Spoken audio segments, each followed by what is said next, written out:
신입사원 시절부터 성실히 연금을 쌓아왔다면 55세가 되는 해에 반가운 소식을 듣게 됩니다. 금융회사에서 연금 받을 나이가 됐으니 연금 지급 개시 절차를 밟으세요라고 알려오는 것이죠. 현역 시절 허리띠 졸라 매면서 편안한 노후를 준비해왔던 가입자들은 이제 연금을 어떻게 받으면 좋을지 행복한 고민에 빠집니다. 2023년 연금 지급 개시 연락을 받는 사람들은 대부분 보험사 연금 가입자들입니다. 금융감독원 자료에 따르면 2021년 기준 전체 개인연금에서 보험사 연금이 차지하는 비중은 87%, 즉 321조 원에 달합니다. 왜 이렇게 보험사 연금 비중이 높은 걸까요? 금융권 관계자는 이렇게 말합니다. 1990년대 후반 고금리 시절에 보험사들이 확정금리형 연금 상품을 많이 판매했는데 금리가 연칠에서 8%에 달해 인기가 좋았어요.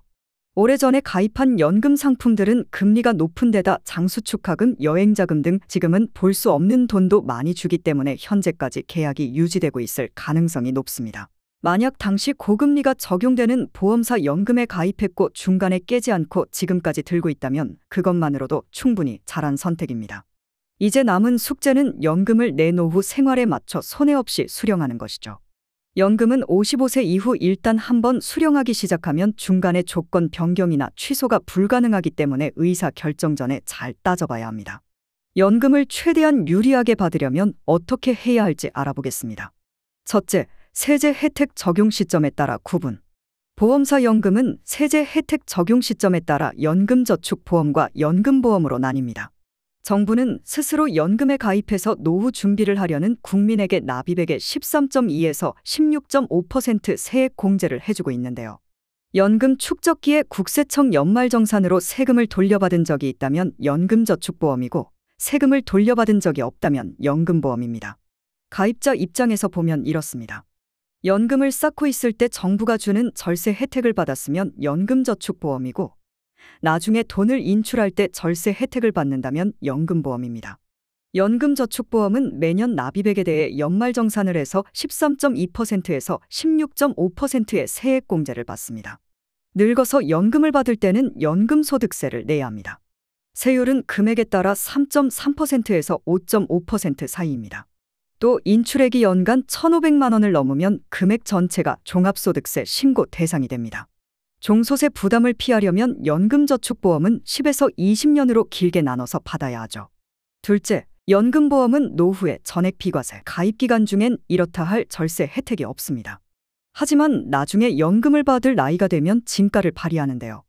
2013년 2월 이전 가입자의 경우 연금이 얼마나 오든 10년 이상 유지했다면 늙어서 따로 내야 할 세금은 전혀 없기 때문입니다. 건강보험료 부과 대상으로 잡히지도 않습니다. 2013년 2월 이전 가입 기준으로 10년 이상 유지하면 납입 보험료에 대한 이익에 대해 세금이 한 푼도 붙지 않아서 보통 비과세 연금보험이라고 부릅니다. 금융당국 통계로 보면 보험사의 연금 가입자들은 대부분 비과세 연금보험에 가입하고 있습니다. 2021년 기준 209조 원에 달합니다. 비과세 연금보험 중에는 지금은 상상할 수 없을 정도로 조건이 좋아서 전설의 보험이라고 불리는 상품들이 많습니다. 당시 인기 상품 중엔 확정금리 7.5%로 운용되는 연금보험이 있었는데 이 상품은 55세에 연금 개시를 신청하고 그대로 놔두면 1%포인트가 더해져 8.5% 금리로 불어납니다. 일부 보험사에선 옛날 연금을 일시금으로 받거나 10년 확정형으로 선택해서 짧고 굵게 타라고 권할 수도 있는데 80에서 90세 시점에 생존연금 등으로 수백만 원씩 주는 상품도 많기 때문에 보험사 말만 믿지 말고 꼭 약관을 살펴보시길 바랍니다. 셋째, 60세 종신형 손익분기점은 88세. 내가 가입한 연금이 어떤 것인지 알았다면 이제 연금 수령 방식을 골라야 합니다. 보험사 연금 수령 방식은 크게 두 가지입니다. 국민연금처럼 죽을 때까지 평생 받는 종신형과 정해진 기간만 받는 확정형이 대표적입니다. 보험회사에 따라서는 상속형, 집중형, 부부형, 체증형 등 다양한 선택지가 있습니다. 황명아 NH투자증권 100세 시대연구소 연구위원은 이렇게 얘기합니다. 국민연금, 퇴직연금, 개인연금 등 내가 가진 전체 연금으로 노후 생활비를 얼마나 충당할 수 있을지 예상 시나리오를 그려봐야 합니다. 퇴직 후 국민연금이 나오는 65세까지의 소득 공백기를 연금으로 버틸 수 있게 설계하는 것이 기본이죠. 은퇴 초기엔 생활비가 많이 들지만 나이가 들수록 점점 소비가 줄어든다는 점도 고려해야 합니다. 이명열 하나생명 T&D팀 투자 전문가는 이렇게 말합니다.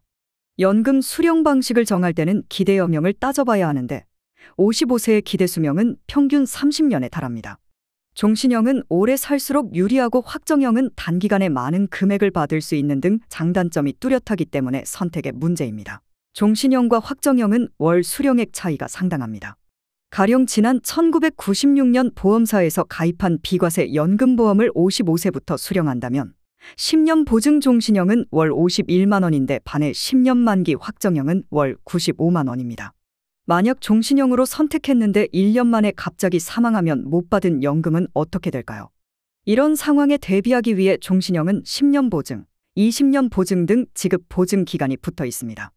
연금 지급 개시 후 1년 만에 사망해도 보증 기간에 받아야 할 연금은 유가족이 받을 수 있습니다. 차경수 연금 전문가는 이렇게 말합니다. 확정형은 종신형보다 연금액이 많기 때문에 쓸 수 있을 때 제대로 쓰자면서 선호하는 사람들이 많습니다. 연금 재원이 작으면 종신형은 월 수령액이 작겠지만 평균 수명이 계속 늘어나고 있기 때문에 종신형을 추천하고 싶네요. 연금을 종신형 방식으로 선택한다면 대략 몇 살까지 살아야 손익분기점을 넘길 수 있을까요? 현재 60세인 남성이 1억 원짜리 연금보험에 가입하는 경우를 가정해 보겠습니다. 이 남성이 12년 보증 종신형을 선택하면 월 40만 6천 원, 20년 확정형으로는 월 53만 4천 원을 받을 수 있습니다.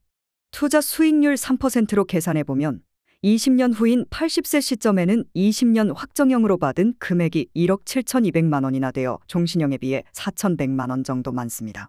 하지만 이 남성이 건강하게 오래 살아서 88세가 되는 시점부터는 종신형 수령액이 확정형을 앞지르게 됩니다.